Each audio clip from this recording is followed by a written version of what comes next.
This is TWiT. What was it called? Reinvent? Invent. And they do this every year. I remember last year, that's when they announced that Deep Racer, which was to help programmers learn. They had an announcement about that this year. How reinforcement learning works. Yeah, I have one, but I've never used it. What was their announcement?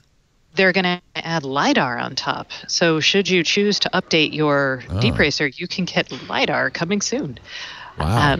So, I mean, I don't know if you guys care so much about this, but I can put the AWS announcements in context with what Google does, if that would help. That would be great. We Please. care. We care deeply. Deeply, eh? Deeply. Okay. So the big announcements. So at this show, you usually look for Andy Jassy's keynote. He's the guy in charge of AWS. And then on Thursday morning, so tomorrow morning, you'll look for Werner's keynote. Andy Jassy spent a lot of time talking about SageMaker, which is Amazon's AI focus, AI tools. The coolest tool they actually announced was something called Autopilot. And what that does is it takes all the data you have in your Amazon S3 storage thing and is like, and then it says, I will build models based on this, which is really hard for people to do. So that was a really cool service. They can't build models on my S3 storage. It's totally just garbage, files and stuff. But theoretically, you'd upload data sets that had some value, data sets, right? and they would figure that out. Okay. So Amazon spent a lot of time focused on machine learning, probably because Google's getting a lot of attention for that. Where Amazon is a little bit different is it's announcing higher level tools, and they made it clear. I think they said 85% of Google's TensorFlow projects are actually running on AWS. Wow. So instead of doing their own, processor for data, although they do have an inference chip, and kind of focusing Did they announce on an ARM framework. chip also, a new ARM platform? Getting to that. Hold on. That's next up. Okay. Because I love ARM. Oh, hold on. Okay.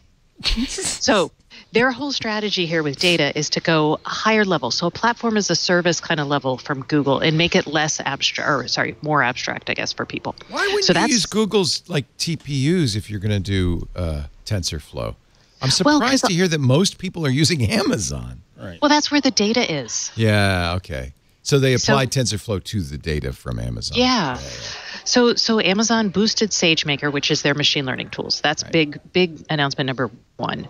Number two is they announced the Graviton 2 processors, which are really a better, faster ARM-based processor that should be cheaper that a lot of people can use. And that was one of the big. Does this compete with TPU? What is the point of this? No, so these are for basic compute loads. Okay. So basically it's ARM servers, and you can cluster up to 60. Intel. Yeah. Cluster up to 64 of them.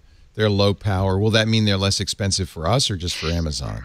Amazon hasn't given pricing. They should be less expensive. They'll also be more energy efficient to run. And the nice thing about the cloud is a lot of your jobs don't require all of your processing power, right? You're dividing up that processing power using hypervisors, and you're like, I'll do a little load here and a little load there. And so ARM actually works out well for a lot of the cloud workloads. So that's the ARM Graviton 2 announcement. The other big announcement is the Amazon Nitro service. And that is, what is that? That is a whole new class of services that they're offering that it's not quite composable infrastructure, but it lets you allocate the storage and networking capacity you need on demand, which is getting closer to this holy grail of being able to compose your own infrastructure for your applications. Composing means you kind of piece together as much infrastructure as you need. You piece together your networking, your storage, and your compute as it needs for the app. So think about it this way. We have achieved this app explosion. We used to have GPU, general purpose computing. Not graphics processors. We used to have general purpose computing. And that worked for pretty much everything. But now when we get these big workloads in the cloud, you really want to optimize for them because they're big enough that you can be more efficient if you optimize for them. And so that's what this is allowing you to do, is to even further make more fine-tuned adjustments for optimizing those workloads. So that's that. And then what else do you want to know about? I want to know about the broomball tournament at the Las Vegas Festival grounds, 8 p.m. to midnight. Apparently, I don't know about that. Broomball and dodgeball. Computing. Huh? I should tell you, break it. Amazon launched their quantum computing efforts as well, which will compete again with IBM. Who goes to this? Is this a developer event? It is, and it's bigger than, it's both developers, but it's like Microsoft Ignite is only enterprise class developers, right? They have build for their other developers. Right. This is anybody who builds anything on AWS. So it's a huge event. Everybody uses AWS. We use AWS. Everybody uses AWS. It's a great infrastructure.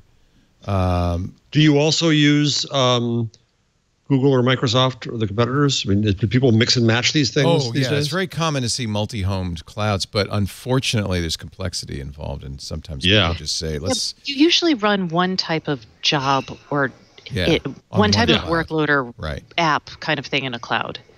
We use it for load balancing for our website. We use AWS. We also, there's other things we put frankly, our whole, I hope it's okay to say this, but our whole workflow chain is after the fires, we used to do all our workflow here in the studio, and when the studio was off for 3 days, we went so Russell's our brilliant IT guy has been moving we won't use it day to day, but we have the capability of using AWS if we're shut down to we obviously can't shoot the shows, but the production chain can go up in the cloud. So things like that, it's really nice for. And the nice thing about AWS is, we can have it up there, but it's not on, so it costs us nothing until we turn it on.